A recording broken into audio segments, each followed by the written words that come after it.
Greetings and welcome aboard to the Heavy Metal Truckers. We are your hosts. I am Pincushion, that is Frosty, and that is Doppler. And in this episode, I am first going to start off the end of my dry week with...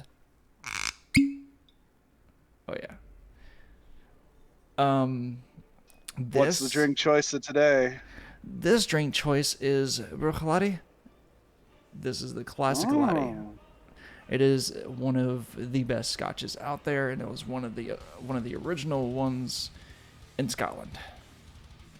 Well, nice. I'm gonna have to try that next time I see you.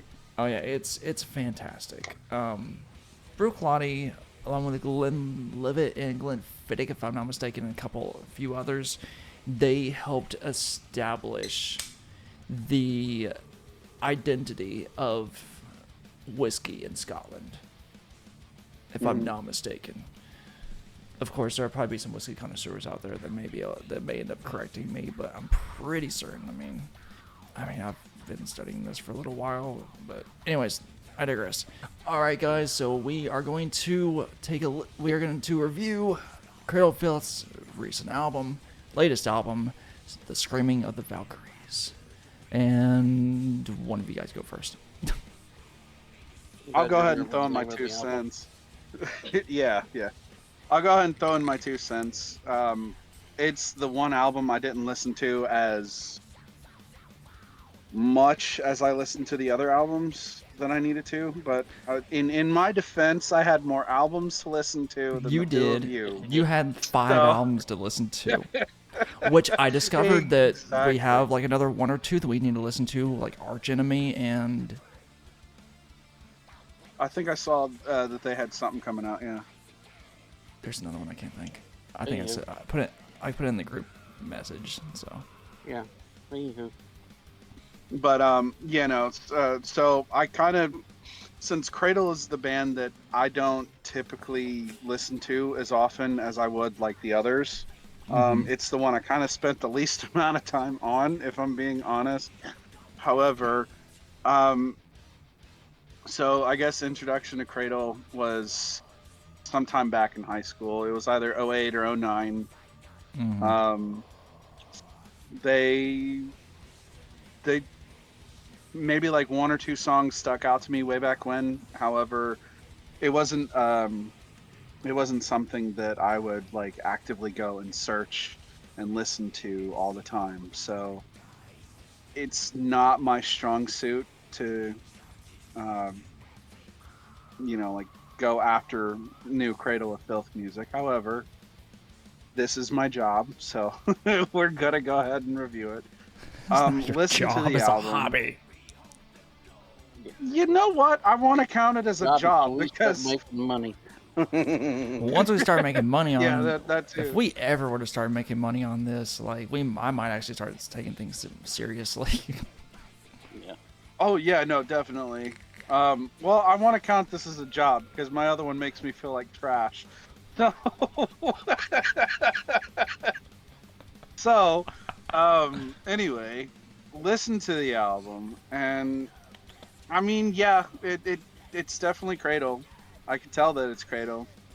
There were parts of it that were better than like what I'm used to with Cradle. But I mean, all in all, it's still Cradle, and it's I don't know what it is about Cradle. I just can't get into it. I've tried. Well, I honestly don't remember the names of the songs either. They're more aggressive than you're particularly listening to. They are more along the lines of symphonic black metal, they were back in the day, and now they're more just blackened symphonic metal. I've always kind of considered them gothic black metal, but that's just me. That would actually be a way better way of putting it, actually, because they have just symphonic elements.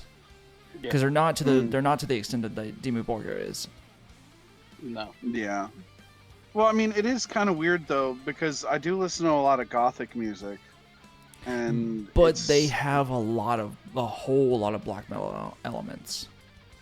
And black metal is not my strongest suit. That's probably why. Yeah. But I mean, because I love the symphonic tones to it, and I love the gothic vibes that you get from it. But it's just, I think it's just the whole black metal thing. It's just a little too aggressive in my taste, and I can't get the full spectrum of gothic versus the symphonic versus the black metal, and Mm-hmm. kind of like mesh it all together. It's like too much going on all at once, so it makes it difficult for me to Mm-hmm. I don't know, just makes it difficult for me to listen to, I guess. Um, all in all, with the album, I couldn't tell you what song was my favorite on the album. By the way, not It to break was away from you, this is for the snobs out there. Oh shit! That was way it's a too much little water. green screened. Well, that was well, not to mention that was way too much water I put in. But oh well. Oh yeah, Yeah. but no, I think some of the songs at the beginning of the album kind of stood out to me a little bit more, but it's just like I said, it's not really my forte. I wouldn't necessarily go and actively search this album again to listen to it. However, if it's on at some sort of like a bar or at a concert or something that I'm going to, then yeah, I'm gonna be listening to it. So Yeah. it's way better than country music. I'll give you that. Stark So, contrast. um, well, I mean, You're talking about the the difference question is what. You're talking about the difference between pitch black and like the whitest white. Lime? No. Well, yeah, probably. Um, I mean, all in all, I would say this album was. It had nicer sound with like they had a nicer sound to it than they used to, in my opinion. Because I mean, I could stomach it a little bit more listening to the whole thing. However, my rating on this will probably be about a 5.5. I'll give it a little extra. Okay. So I'll ask you from I'll ask you this question and then I can ask Doppler this way as well. From a production standpoint and how well everything you were able to hear everything and how well it was, as you understand the term, produced, what would you rate it? From production perspective, I would rate it. I'd probably rate it a little bit higher, maybe like a 6.5 to a 7 almost. Okay, I gotcha. So and then just personal aspect from your perspective, like overall it'd just be like a 5.5. Okay. Yeah, Okay, I got you. basically. Because I do know we do put our own biases into this, but I also attempt to roll production value I'm gonna into mute this as myself well. really quickly. You're good. I also tend to Yep. try and put production value into this and how well it's produced, just because for anyone else that's even remotely considering these albums, how well they're produced can be a selling point as far as whether or not they're going to take the time to listen to it or like even give it the time of day. You Sorry, got more to someone add, or knocked on you the door. finished? No, that's pretty much everything I can say for Cradle. It's just, I mean, production wise, definitely I can see I can see the progression and all that, and it was nice. So basically, Musically, in your view, it was decent, but not your cup of tea. basically, I mean, Okay. I don't want to put it like at like a 2 out of 10 or something because it's just absolute trash, but at the same time it's not trash. I mean, it's produced very, very well. Musically, it's just I not necessarily I don't have the stomach for it. It's just I'd prefer listening to something else. So yeah, no, I mean it's just more or less just not my cup of tea. Yeah, so it's my turn now. So, I first heard of Cradle back probably late '90s. Even saw them at concert in '03 at Ozfest. They headlined, I think it was '03 anyway. They were Good headlining the year. second Good stage. year. Yeah, they're headlining the second stage. I'm pretty sure it was '03, and put on a fantastic show. Their shows are, from what I've heard and from a little bit I've seen, they put on fantastic shows. Yeah, they have, even back then in '03, they had, being, on the second stage, not having the big main stage, they still had pretty good production for back then, on that stage. Like, they had the chicks that there were the grinders. But, anyway, so Cradle is one of those bands that's always kind of been on the fringe for me because most everything I've ever heard from them, I've either thought it was okay or I liked it. But I never took that and be like, I need to really dive into them. Like I never did. Why? I don't know. I just never did. Um, so for me, this was the first album of theirs that I'd listened to all the way through. I just heard singles periodically here and there. Correct. And unlike Frosty, I actually thoroughly enjoyed this album. Okay. I enjoyed the production of it. I thought it was good. I could hear every instrument. I could hear all the vocals. I've always enjoyed the contrast between Danny's vocals and when they bring in like the more classical female vocals. Mm-hmm. Um, I've always liked. I've always been a fan of gothic metal, as well as symphonic metal, and the fact that they use both of those things is right up my alley. So I've always, even on the singles I heard before in the past, I've always liked the atmosphere of their music. And this album was no different. The whole album, I thought the atmosphere was great. I thought the production was good. My favorite song on it was actually the one that we did a review of, which was White Hellborn. Okay. I don't think I had a least favorite. I think I either thought every song was okay to really good. It's like he said, you can tell it's Cradle. I mean, Danny when you hear him, he's got a very distinct voice. It's like it's Danny within 2 seconds. Exactly, that's what I'm saying. Like you know exactly. Yeah, he's definitely very distinct. And he's really good at what he does. Just exceptional. And in this album, it was no different. I forgot where I was going now. I don't remember. You were saying how it's very obviously Cradle. Yeah, like you said, you can tell it's them. Partially because of Danny, but also musically, the gothic, black metal with the symphonic elements. It's what they've become known for. And to me, this is almost a borderline album I wouldn't mind buying. Especially if I saw it on sale, if I was out and about and I had the money. Oh, yeah. There's be something I would grab. Or I would probably grab it. As for me for a score, honestly, I'd probably give it about somewhere between about an 8.25 or an 8.5. Like, I enjoyed it that much. To me, it was that good.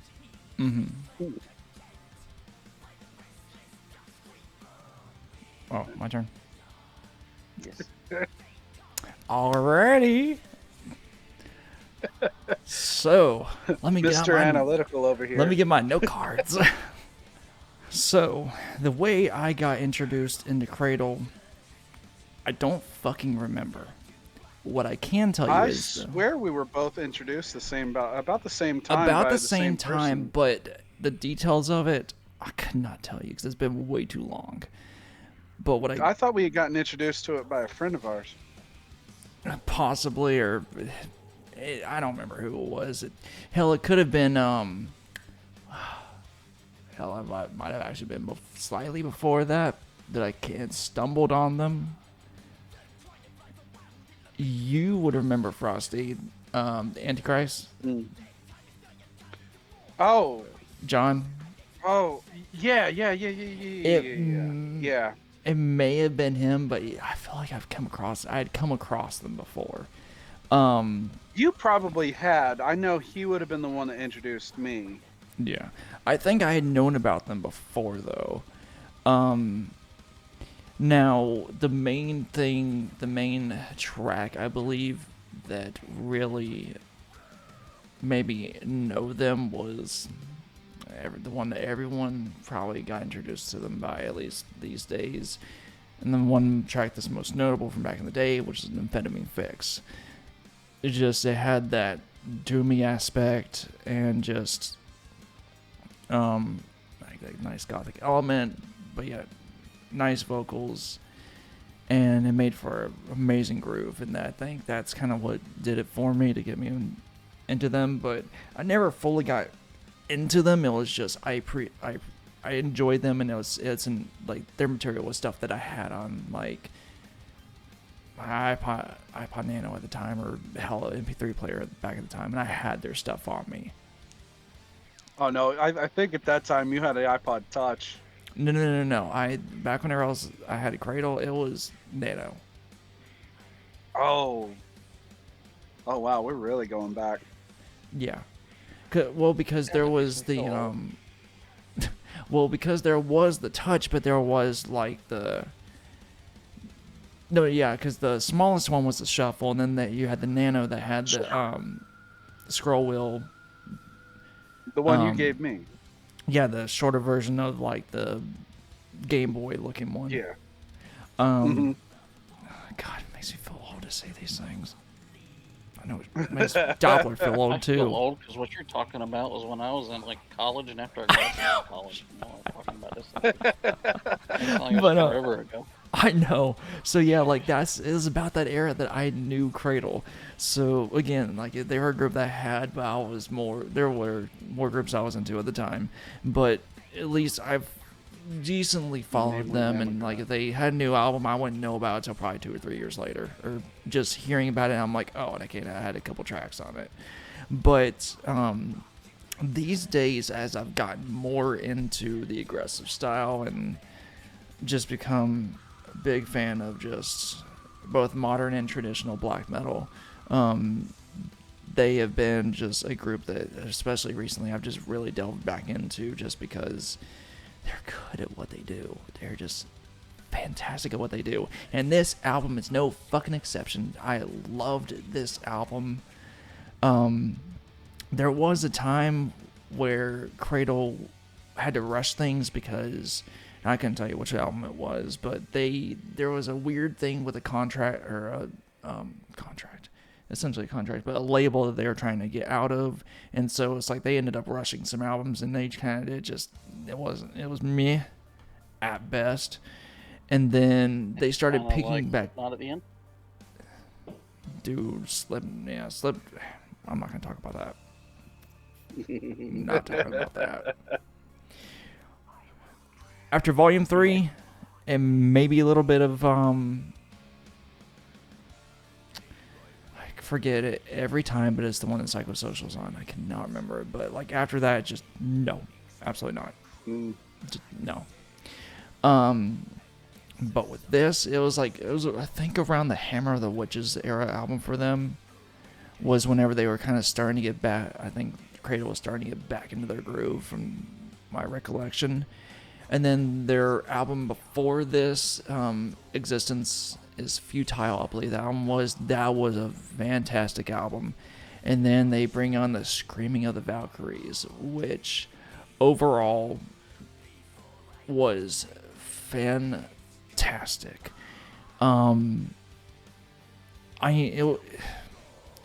Trying to look at this from a analytical standpoint, and being able to know exactly within a track what your intro is going to be, your pre-verse, verse, pre-chorus, chorus, second verse, bridge, and all, or third verse, like the typical fundamental formula that makes for what goes well and has gone well since essentially the dawn of recording, you can almost say, they don't entirely follow that. And I appreciate when groups do that because it can throw surprises at you. And so, but yet, for me to be able to know where I can end my notes on is a little bit rough. But I will say that this album was very haunting. It had epic moments. Guitar work was fantastic. Yes, it was. Between Danny and the female vocalist, it was, again, fantastic. If I could give any knocks to it, it would be that there's the slight aspects that the sound was pretty consistent. Guitar sounds, bass sounds, like their overall sound is pretty consistent. However, the problem with that is that the only kind of change you can have throughout the album from a whole album perspective is that the only changes within the tracks is how it's composed both rhythmically and just timing. That's about the only change you can make. So differentiating between the tracks can be a little bit of a challenge, but I still think they did well. Again, I did like just all these fucking notes on whenever I'm listening to them, but I'm not gonna try and get into all of them again because it would just take forever. Be here all night. Yeah, be here all night. But I will say that everything was composed beautifully, and everything felt like it was written cohesively and meant for each other. Now, the symphonic aspects, would they, like, if they had removed those, would it still be good? Absolutely. It still would be good, but it's like you can tell there's like something that would be missing because it was that cohesive and that well composed. They had a lot of heavy grooves on this. They had a lot more aggressive styles.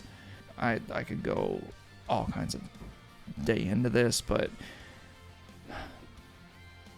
I think the last track was, if I remember correctly, this has been a while since I listened to it analytically, because it was probably 2 weeks ago, if I'm not mistaken. I really enjoyed the exotic aspect of that guitar, and When Misery Was a Stranger, like, very well done. And then Ex Sanguine Dracula, I really enjoyed the sinister aspect within the intro on that. I thought that To Live Deliciously in the beginning, it was a great opener, and I bet that's going to sound amazing in live shows whenever they open up. You know, it's funny you said that because when I was sitting there listening to that one, I was like, I don't think I've ever really listened to a black metal song per se and felt like it was catchy before until that song. Mm-hmm. Because it kind of is. Well, I mean, it is extremely catchy. I mean, I would have to see the music video to be able to fully understand like where they're coming from lyrically, but To Live Deliciously, I felt like it was an odd choice of lyrics, but that's just me. It is, but it's funny though. Now, Yeah, Demagoguery. part of what makes it catchy. Oh yeah, Demagoguery. I do want to say, I enjoyed thoroughly the piano in that, and the mystical atmosphere that held. It was amazing. I thought that the balance was extremely well. To my knowledge, even I can't really speak for their Rush transition, but from the very beginning, and album-wise, from the Principle of Evil Made Flesh that they released back in '94, back in the beginning, up until this album, they have had great luck and great success in getting someone that will produce it amazingly. And for the way it sounded, and for I kept on having this album on repeat because it's so fucking well done. So well done. Just, again, guitar work, composition, the catchiness, just, it surpassed past what I thought it would be for them, just because at this point in their career, I almost assumed that it would be kind of just another mainstream, almost unfortunately, money grab. But it wasn't. It was just as good, if not better, than Existence is Futile. And I know we're not going to get another straight old school black metal album from them, but this was good. And for that, production wise, 9.5. Overall, just because there may have been some personal aspects that I would have done differently, I'm going to give this about 8.5 to 8.75. This just... It definitely sounds like this album, as the newest one, is by far the best album that they've come out with, at least in our own, like all three of our opinions. In a long time, yes. Because again, the Hammer of the Witch is whenever they started to get back into the groove of what they are good at. And then Existence is Futile was them really creeping back. And this is just, bam, we're just going to throw everything out at you. Funny enough, whenever I was, because I really enjoyed them, I went back to their discography and I think I finished Cruelty and the Beast, their third album. Their third album is actually whenever they started to have their identity that they do now, and they began to go away from the more traditional black metal aspect, and they went more symphonic. So by their third album, they gained their now known identity. That is amazing. Like some groups, it might take like 3 or 4 albums to at least get started. They got it down on the third album. Yeah, it is rare to find a band that comes to their own pretty early on in their career. Yeah, like that, and like for them, the understanding that. Granted, I haven't listened to After Cruelty and the Beast. I need to, so I can understand kind of. Did they start to go back to their more traditional, or did they start to continue on from where they were to where they are kind of like now? Like that would be fascinating for me to look into. But yeah, third album, and they're finding where they're sitting good. Whoa. And for them to have essentially lasted over 20 years at this point, and I know it's been long because they've had demos and EPs before that I haven't looked into, but wow, over 20 years and their third album, that's impressive. Yeah, no. So, did you guys have anything else to add to this, or are we pretty good on this? No, I think we covered it all. Okay. Yeah.